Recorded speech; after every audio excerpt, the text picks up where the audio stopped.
feel like you don't have enough space to grow all the plants you want? Well, that was me until I found this. This was a gift that my husband got me for Mother's Day last year, and I have been loving it. Now, the GreenStalk planter is a vertical garden in just 2 square feet that lets you plant loads of veggies and herbs and flowers.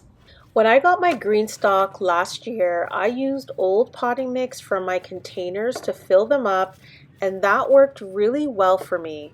But this year I built 3 cedar raised beds, and that gave me the perfect opportunity to empty the old potting mix into the bottom of those beds and fill my GreenStalk with fresh soil. Now I'm using a high quality potting mix that's lightweight and drains well. This is the Pro Mix vegetable and herb organic potting mix, and I use it for all of my containers and raised beds in my garden. Now I'm filling each tier all the way to the top because the soil will settle over time.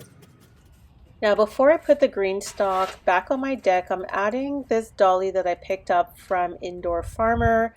This product was featured in my unboxing video, and if you're interested in seeing all of the goodies I picked up from Indoor Farmer, I'll add the link below. And while you're there, I would love for you to like and subscribe to see more gardening videos. So this dolly was about $50, and I picked it up this year to allow my seedlings I'm planting to get an equal amount of light. Last year my GreenStalk was static, and some of the plants facing the shady part of my deck could have performed better with more light.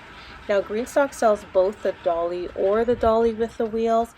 I don't need to move this around, so I just picked up the dolly itself.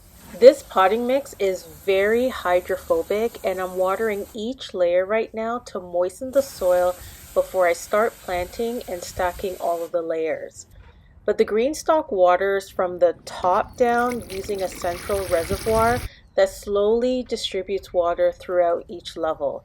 It's super easy to keep everything evenly moist, but first I'm just trying to make sure there's a good foundation to plant all of my seedlings. Guys, this section could be a bit controversial.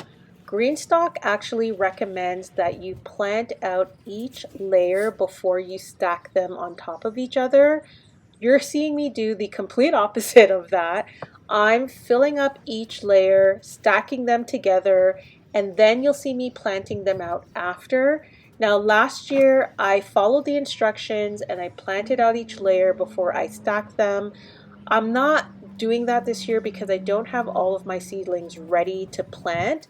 So I figured I'll just stack the layers, water them in, get everything set up, and then I'll plant them out. But you do what works best for you. It will work well either way.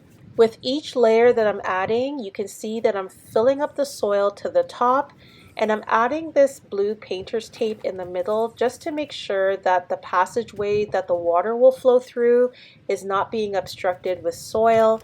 And even when I add the reservoir onto the top, I'm also checking to make sure that none of the holes are clogged because that will prevent water from getting to your seedlings. 2 more tips I'd like to add here. Number 1, make sure that your GreenStalk is level. When I first set this up on the deck today, the GreenStalk was leaning over to the right, and we ended up moving the GreenStalk to another section of the deck. And number 2 is to make sure that each layer is clicked into the right spacing.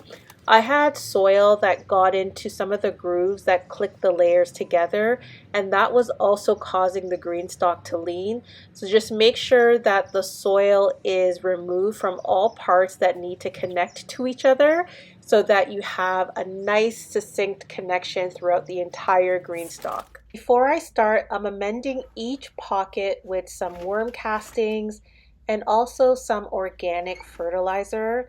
Now, last year I tried putting compost in my GreenStalk, and I found that it ended up making the soil too compact.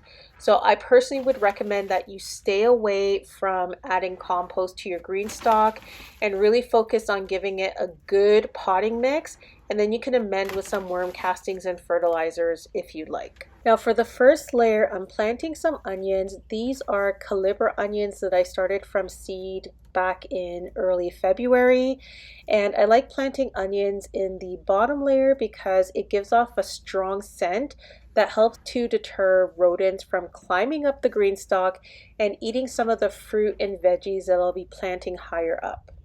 Now for the second layer, I've added some of my brassica, so I have kale and broccoli. I've added some flowers for some beauty, so I have viola and pansies, and I'm also adding some lettuce. Moving on to the third layer, I've added some Bloomsdale spinach for some greens, and then I've planted some red beets. Now I've planted beets into 2 separate pockets on this entire section, and then after that I've planted some bok choy, and the bok choy is great because it's on the third layer, which is hard for the slugs to get to. And then on top of that, I direct sowed some daikon radishes that will round out this entire third layer. The last 2 layers are reserved exclusively for my strawberries.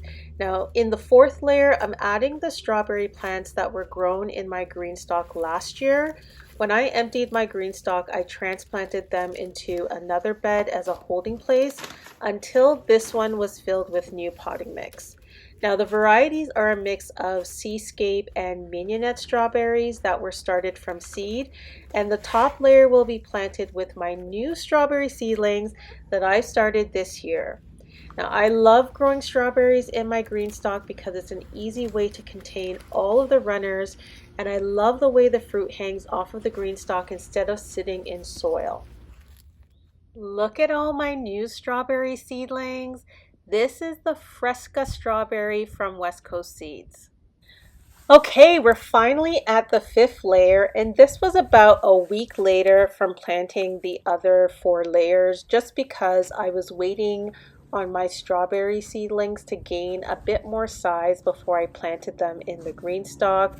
So today is finally the day for planting them in, and I'm so excited because my GreenStalk will finally be planted in full. If you're interested in learning how to start strawberries from seed, I'll link the video that I posted earlier below in the description. And that's it. The planter is filled, watered, and planted up. If you have a small backyard garden like me and you're thinking of starting a vertical garden, this is a great way to go. Let me know in the comments if you've tried vertical planting or what you would plant in a GreenStalk. And don't forget to like and subscribe for more garden inspiration. See you next time.